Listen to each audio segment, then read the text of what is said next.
If you're a beginner lash artist and you want to practice direction in your downtime, here's a good exercise you can do. Simply take a little makeup sponge and take some tweezers, some lashes, and some glue, and draw some crooked lashes, and basically practice applying the extension as if you would on the client's natural lash.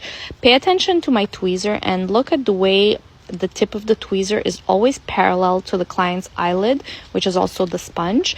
So you always want to make sure that you're holding the tweezer correctly. If the tip is directed outwards or downwards, it's really going to affect the way your fan or your classic lash is applied. So always make sure that you're holding your tweezer parallel.